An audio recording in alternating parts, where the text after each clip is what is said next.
doanya, saya mau berangkat ke Timur Leste, tapi saya takut. Apa kata guru? Ambil kertas, ditulislah di pojok kertas Allah, di pojok satu lagi Muhammad, terus dirobek, dibagi dua. Saya pegang Allah, kamu pegang Muhammad ya. Bergetar dia ngambil kertas itu, karena si kiai nulisnya dengan penuh kesyahduan, keyakinan. Jadi orang yang kenal Allah, jika dia nulis, tulisannya bercahaya, bercahaya di hati seseorang. Apa kata sang guru? Nah, pernahkah Nabi Muhammad merasa jauh dari Allah? Enggak pernah. Pernahkah seorang Muhammad berpisah dari Allah? Enggak pernah. Yaudah, ini kau ambil tulisan Muhammad, saya pegang Allah. Berangkat. Apa kata dia? Detik itu rasa takutku hilang. Dan sampai selesai dia nggak pernah ada rasa takut. Tapi nanti Bapak jangan minta begitu ke saya ya. Bawa ini dong tulisan, nggak laku. Paling-paling saya robek-robek semua ntar tulisannya. Ya. Itu kan untuk orang yang sedang panik. Yang penting itu sebenarnya bukan tulisannya, tapi kalam-kalam yang tadi. Allah dan Muhammad berpisah nggak? Enggak. Nabi Muhammad selalu bersama dengan Allah. Dah kamu pegang nama Nabi Muhammad, ingat-ingat cinta Rasulullah, Allah tidak berpisah darimu. Ya, nggak akan berpisah dari engkau. Nah ini dia. Karena orang ini cuma minta dituliskan doa atau kertas. Pulang dari tugas, kertasnya rusak. Galaunya muncul lagi. Tulis-tulis sendiri nggak ada efeknya, Pak. Tulis Allah, Muhammad bawa, nggak ada efeknya. Ya, karena dia kurang yakin kepada Allah Subhanahu wa Ta'ala. Kok bisa tulisan seorang guru berkesan di hati murid? Ternyata gurunya seorang kekasih Allah. Kalau pimpinan punya orang kepercayaan, terus orang kepercayaannya bikin surat, turun ke bawah, didengar orang kan? Ya, yang penting ada stempelnya, stempel dari pimpinan. Kalau di dunia zahir begitu, maka di alam rohani juga sama. Ini wali dapat stempel kewalian dari Rasulullah, terus nulis nama Nabi Muhammad, maka setan gak ada yang berani deket. Nah ini ilustrasinya ya. Kita lanjut ayatnya, ayat 25. Tu'ti ukulaha kulla hinin bi'izni rabbiha wa yadribullahu al-amthala lin-nasi la'allahum yatadhakkarun. Akar kalau dia subur, jika itu pohon rambutan, maka dia akan berbuah selalu. Pohon kurma dia berbuah selalu. Sudah lihat pohon rambutan tapi nggak berbuah? Mau kita apain, Pak? Tebang aja kan? Kira-kira begitu. Sama halnya, punya badan, punya kolbu, punya pikiran, tapi tidak punya akar tauhid, itu bisa ditebas-tebas banyak orang. Inilah yang membuat banyak orang kalah dalam menghadapi dunianya. Kalah secara mental. Itu akibat akarnya nggak kuat. Lalu ujung ayat ini mengatakan, pangkal ayat ini, tu'ti ukulaha kullahin. Kalau pohon sudah subur, maka dia berbuah teratur, bahkan setiap masa dengan izin Allah Subhanahu wa Ta'ala. Maksudnya apa? Jika kalimah tauhid sudah berdiri di dalam diri kita, sudah tertanam, tertancap, maka buah kalimah muncul dalam mulut. Kalau dia berbicara, pembicaraannya menenangkan kolbu. Jika dia berkalam, kalamnya tidak sombong. Jika dia memandang, tidak ada pandangan keangkuhan. Itu. Kalau dia bekerja dengan tim yang baik. Dia bukan meminta sesuatu dari orang, justru dia mengeluarkan buah-buahnya untuk diberikan kepada orang. Itu pohon-pohon kan gak pernah nuntut kita, Pak, tapi dia mengeluarkan buah terus, karena di bawahnya akarnya bagus. Maka prajurit yang oke, rohaninya bagus, kolbunya bening, itu pasti kerjanya tulus kepada Allah Subhanahu wa ta'ala. Ya, gampang dikatakan sih ya. Coba aja sendiri Pak. Begitulah Allah membuat perumpamaan bagi manusia ya. Nah, kalau dibalik gimana? Jika akarnya buruk, rantingnya, buahnya, daunnya nggak bagus.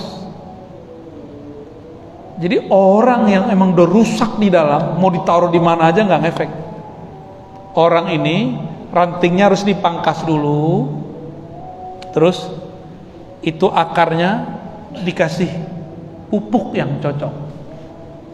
Maka orang-orang yang nggak beres jangan dikasih jabatan dulu, tambah nggak beres. Ya, disekolahin dulu jiwanya, mentalnya, biar di dalam kolbunya itu ada tatanan yang bagus. Gitu. Kalau enggak nanti gimana? Dia nanti akan menyalahkan benalu, dia akan menyalahkan hama. Ketika dia tidak buah, dia salahkan. Kemudian ini tanah tidak subur, nggak sportif. Ini ciri-ciri orang yang akarnya tidak kuat, maka dia akan mencari kambing hitam. Ya, udah punya kawan begitu? Ada ya? Yang kelompok pertama punya juga? Ada ya? Jenis kedua ada nggak? Kalau kerja tim gagal, pasti dia nyari kambing hitam. Bener? Negara kita kan lagi begitu Pak. Kalau debat nih BNPT, Mapolri, TNI, itu saling nyala-nyalain kok masalah keamanan. Kata BNPT, Densus, kata Densus, BNPT itu seminar-seminar mulu. Kata TNI, ngurusin di Papua aja nggak beres. Kita aja yang maju kan gitu. Ya, nanti kalau begitu nggak beres, tengkar mulu. Masyarakat kan bingung. Kita mau bela yang mana nih? Kita pro yang mana? Padahal sama-sama NKRI. Nah, seharusnya akar mereka kuat, bukan saling nyalah-nyalahin gitu. Ya. Nah, di sini disebutkan kalau akarnya kurang bagus, maka hasilnya pun tidak bagus, dia tidak lama bertahan di muka bumi. Orang-orang begitu nggak lama tahan dimanapun. Ya. Lalu di ayat 27, nah, yusabbitullahu alladhina amanu. Allah mensubutkan, menetapkan, meneguhkan, menguatkan, menyuburkan orang-orang beriman dengan al-qaulis sabit, kata-kata yang kuat. Apa kata-kata yang kuat? Kata-kata yang berisikan tauhid kepada Allah Subhanahu wa ta'ala ya. Fil hayati dunya, baik di dunia ataupun di fil akhirah, di akhirat. Nanti kalau masuk kubur ditanya pangkat nggak? Masuk kubur ditanya pangkat gak? Udah pasti enggak. Dokter aja nggak ditanya Pak. Hafiz Qurannya nggak ditanya. Bapak sholat tadi nggak ditanya. Awal pertanyaannya apa? Man rabbuka? Kamu punya Tuhan siapa yang kamu sembah? Itu pertanyaan pertama. Seharusnya kita hidup itu mempersiapkan untuk arah sana. Nanti saya mau jawab apa nih kalau masuk ke alam kubur, itu seharusnya. Ya. Jika kita sudah dapat ilmu zikir di dunia, ilmu tauhid di dunia, nanti badan mati Pak. Badan ini kan cuma kendaraan. Badan berpulang ke tanah, ruh kita tetap melanjutkan perjalanan. Jika di dunia sudah dapat kalimah la ilaha illallah, masuk ke alam akhirat kalimah itu nggak ke bawah ke dalam kubur, ke tanah, dia terus. Itulah nanti yang bisa menjawab pertanyaan dari para malaikat Munkar dan Nakir. Oleh saya berdoa semoga pilar-pilar negara ini betul-betul kenal Allah Subhanahu wa ta'ala dan menjadikan qaulus sabit ya, kalimah thayyibah la ilaha illallah menjadi makanan hariannya ya. Jadikan wirid, dibaca di kolbu. Ada hadis qudsi, la ilaha illallah hisni, la ilaha illallah itu bentengku. Tapi ini benteng bukan benteng tembok. Ini benteng dari virus-virus selain Allah. Maka siapa yang sering menanam kalimat tauhid la ilaha illallah dengan teknik yang benar, sama seperti orang lagi perang, dia membuat penghalang benteng yang sangat tangguh, yang sangat kokoh. Saya sering mencontohkan teman-teman kita yang rajin sholat itu ketika pandemi was-was juga nggak? Ya, yang paling lucu prajurit kok sama pandemi was-was. Gimana mau ketemu musuh fisik? Ya, kita sih waspada, iya, was-was nggak boleh. Paling kalau udah kena, Pak. Bapak ini kalau kena diisolasi, isolasinya di tempat di ruangan sendiri, wah ya salam. Kalau tidak pernah tertancap kalimat Allah di dalam kalbu, siap-siap stres. Meninggalnya bukan karena covidnya, tapi karena stres. Kalau dokter bilang komorbid itu jantung, gula, apa gitu. Kalau bagi saya, komorbid terparah itu stres. Kenapa dia stres? Dia tertekan. Ketika ditekan, dia nggak tahu cara keluar dari tekanan atau tidak bisa melawan tekanan itu. Cara menghabisi tekanan itu cuma la ilaha. Lalu apa sebenarnya makna la ilaha illallah? Nah, ini oleh-olehnya. Tapi talqinnya belum, Pak, ya, nanti. Talqinnya harus betul-betul diminta dari hati. La ilaha illallah itu maknanya banyak. Pertama, tiada yang berhak disembah kecuali Allah. Itu makna pertama. Dalam membaca ini ada dua jenis hamba, satu munafik, satu mukmin. Yang munafik lain di mulut, lain di hati. Mulutnya baca la ilaha illallah, qalbunya melayang-layang. Itu munafik itu namanya. Maka supaya kita gak munafik, baca la ilaha illallah, maknai tiada yang aku sembah kecuali Allah. Tapi kalimat ini garing. Coba aja Pak, garing itu pasti. Rasanya tuh nggak ada. Nah, ada yang sudah ada punya rasa. Itu lafaz kedua. Nah, dua makna aja. La ilaha illallah berarti la fa'ila Allah. Tiada yang berbuat, yang berkuasa, yang mengatur alam semesta kecuali Allah. Saya sering mengilustrasikan, Bapak ini kan dulu waktu awal masuk kan badannya keren-keren, Pak, ya. Sekarang masih ada yang keren sih, keren dengan perut kelebihan, ya. Bisa nahan nggak, Pak, perut maju gitu? Nggak bisa kita. Dulu Bapak masuk nggak ada uban, sekarang udah ada uban kan? Bisa nggak nahan satu rambut nggak tumbuh, uban nggak tumbuh, bisa nggak? Jadi setinggi-tinggi pangkat Bapak ini tetap nggak bisa nahan satu uban. Terus kita hebatnya apa dong? Apa hebatnya kita kalau satu uban pun nggak bisa nahan? Ini jidatnya kan udah mulai keriput-keriput nih, nggak bisa nahan kan, Pak? Itu memang sudah ketentuan Allah Subhanahu Wa Taala. Jadi hebatnya kita apa gitu? Nah, inilah makna la ilaha illallah. Tiada yang menumbuhkan satu rambut, yang mengatur semua di dalam badanku kecuali hanya Allah. Bahwa itu, rasakan itu. Nah, untuk latihan awal-awal ini oleh-oleh, Pak. Coba amalkan pagi 100, sore 100 ya. Kalau sudah ditalkin nanti polanya beda lagi. Talkin zikir, bimbingan zikir, nanti polanya beda lagi. Tapi saya berharap setiap kita ini punya pegangan latihan la ilaha illallah tiap pagi sama sore. Pagi sore aja rajin.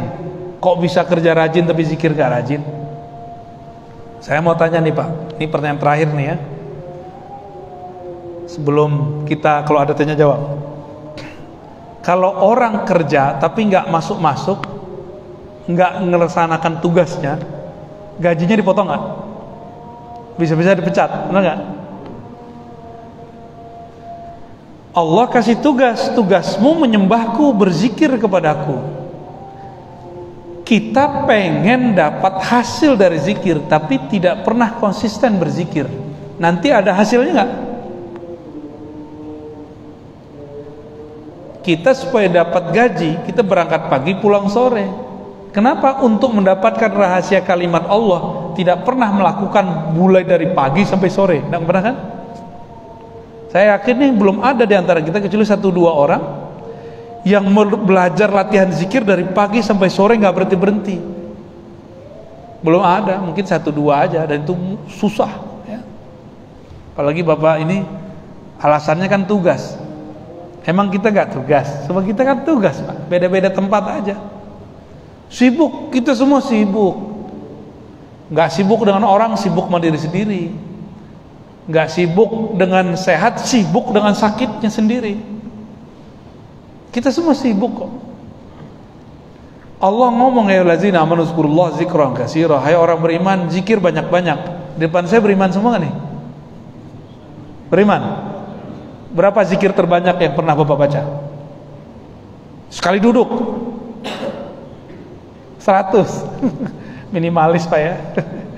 Kalau zikir paket ekonomi, kalau gaji maunya paket apa? Terus gimana mau dapat kematangan rohani?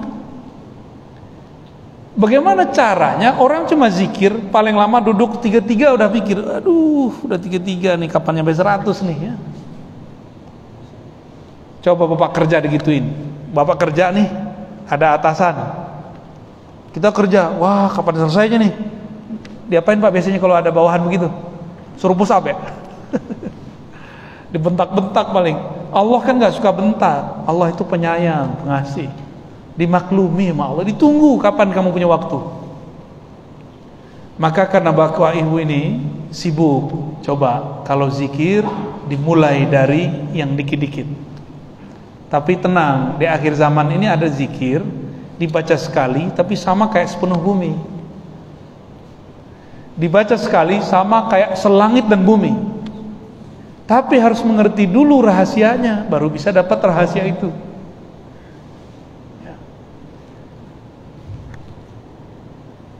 Dengan demikian, saya berharap meminta kepada Allah semoga saya dan kita semua termasuk hamba beriman yang banyak berzikir.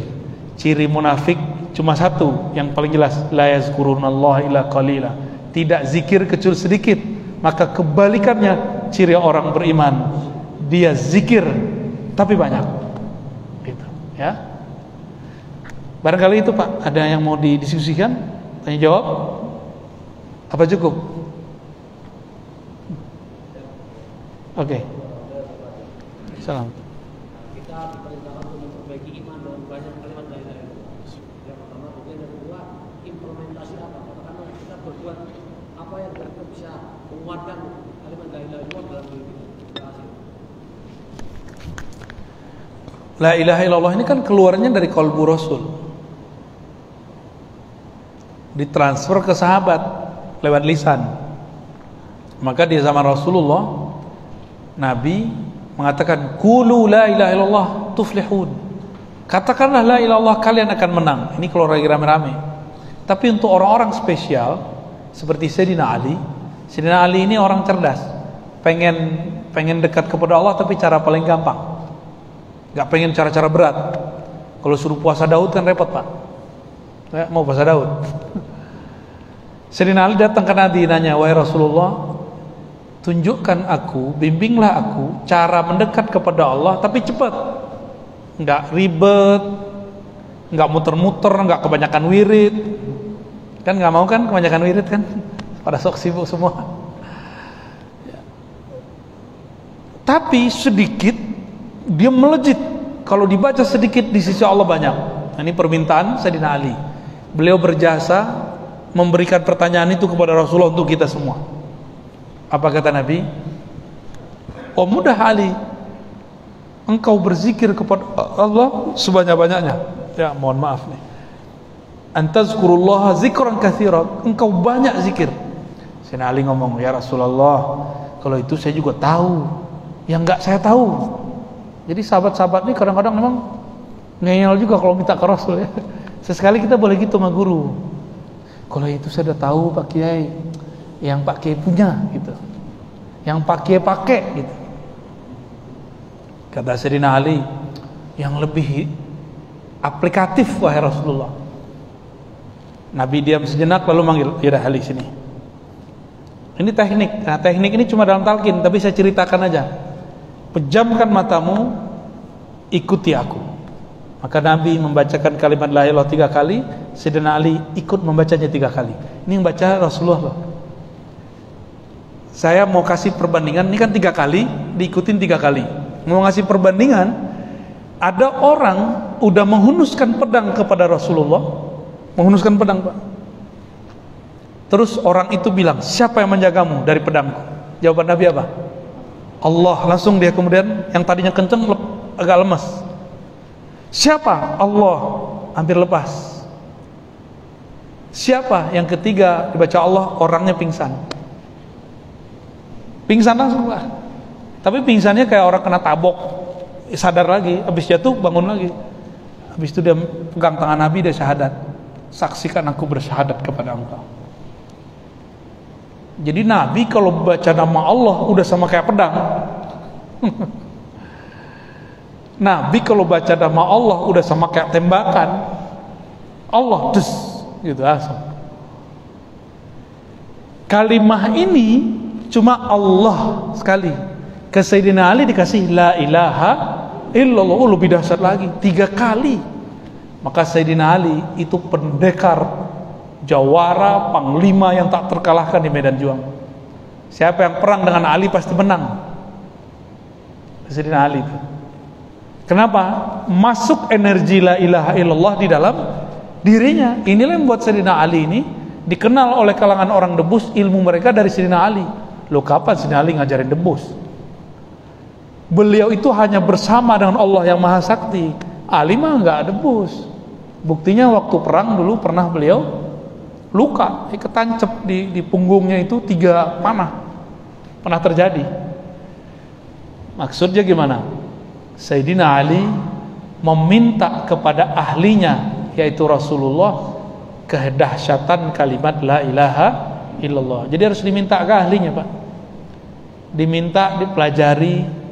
Ilmu ini nggak ada di pesantren, kecuali pesantren yang mengajarkan talqin zikir. Nggak ada di kampus IAIN. Walaupun di antara bapak ini ada perwira dari sarjana, mungkin SAG kali ya, sarjana alam gaib. Itu nggak dipelajari di kampus. Saya kan di kampus dari S1 sampai S3, nggak dipelajari kok. Yang dipelajari cuma teori, prakteknya nggak ada. Ya samalah kayak orang latihan perang, tapi belajarnya cuma di kelas, nggak pernah masuk ke hutan, nggak pernah ketemu musuh. Oh kalau ada perang, dia komentarnya kenceng, pas ketemu musuh ciut. Sama lah kira-kira begitu. Itu kelompok munafik begitu Pak. Ya. Dan sekarang kelompok munafik itu banyak. Gitu Pak ya. Jadi minta ke ahlinya. Jangan minta ke salah orang. Ada lagi? Oke.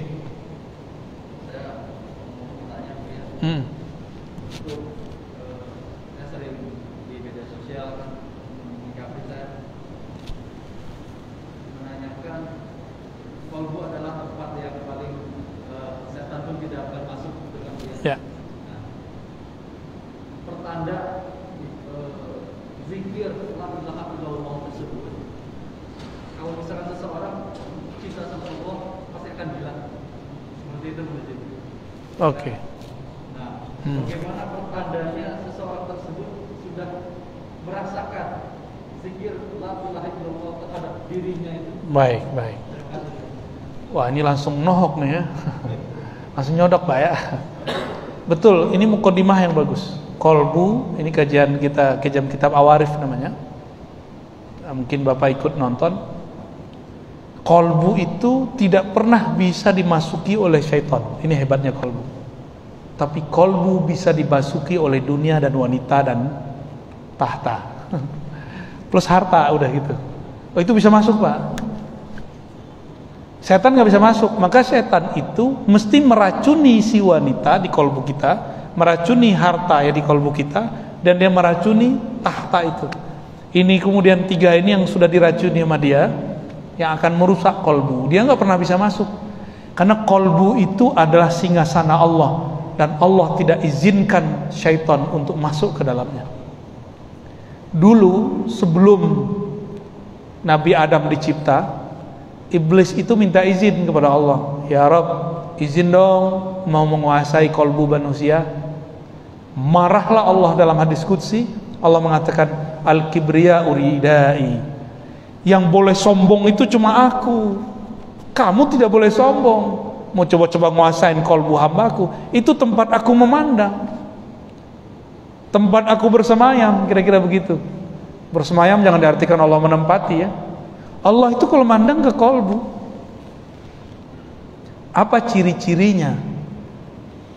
Kalimah sudah masuk ke dalam kolbu. Nah, kira-kira gini Pak, Bapak punya anak, Bapak pengen anaknya pinter.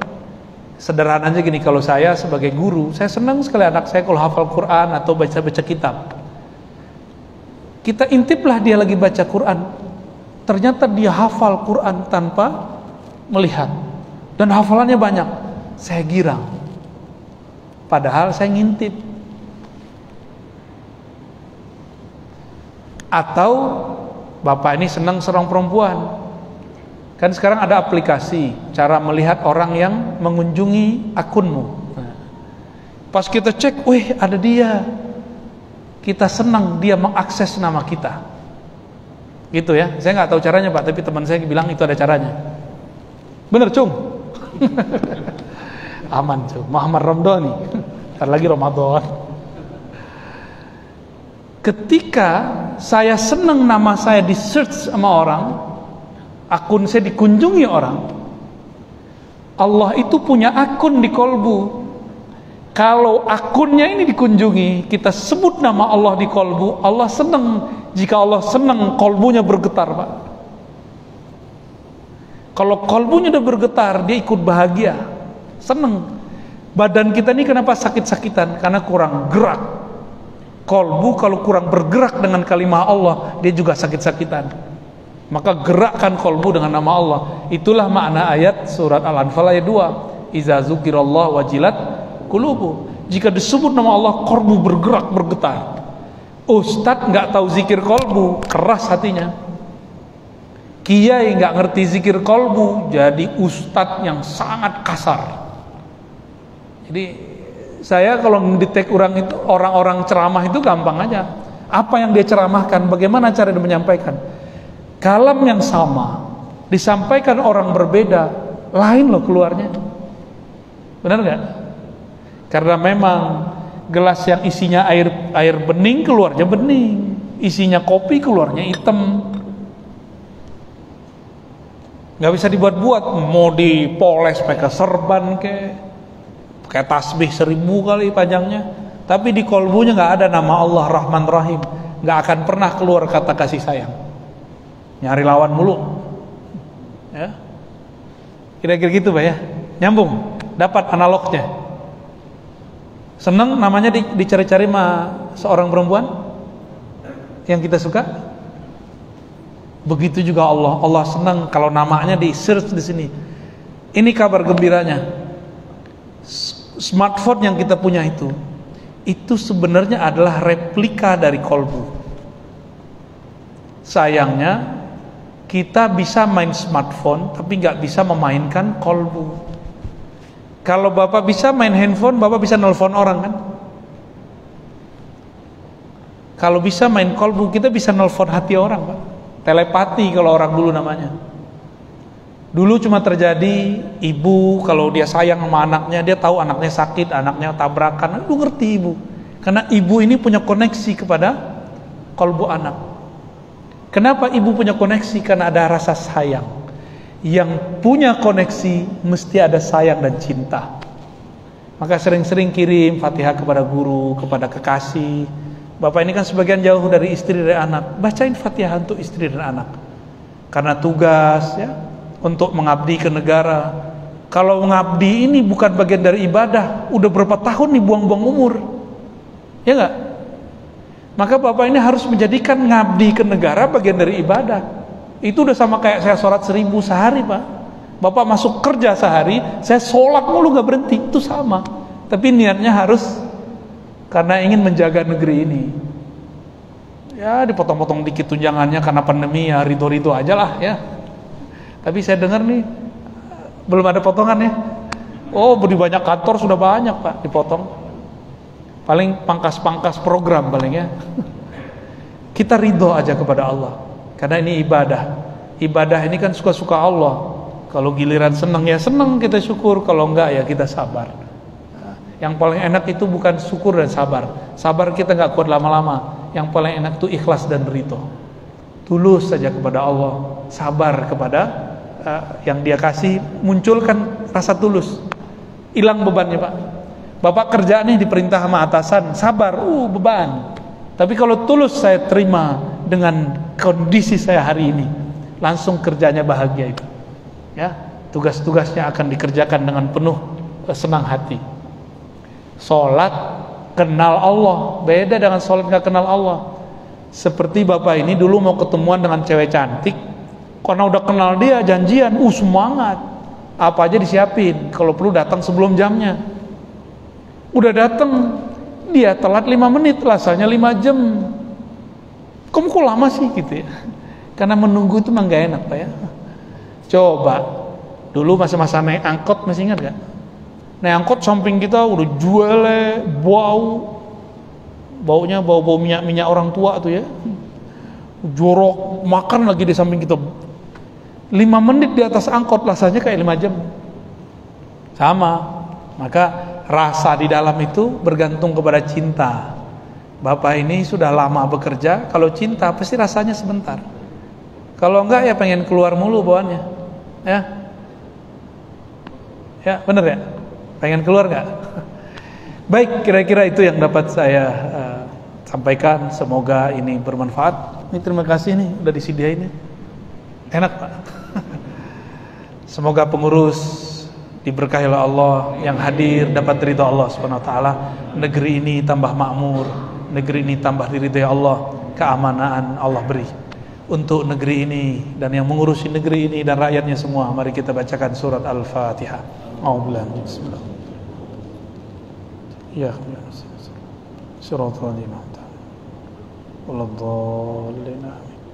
Assalamualaikum warahmatullahi wabarakatuh.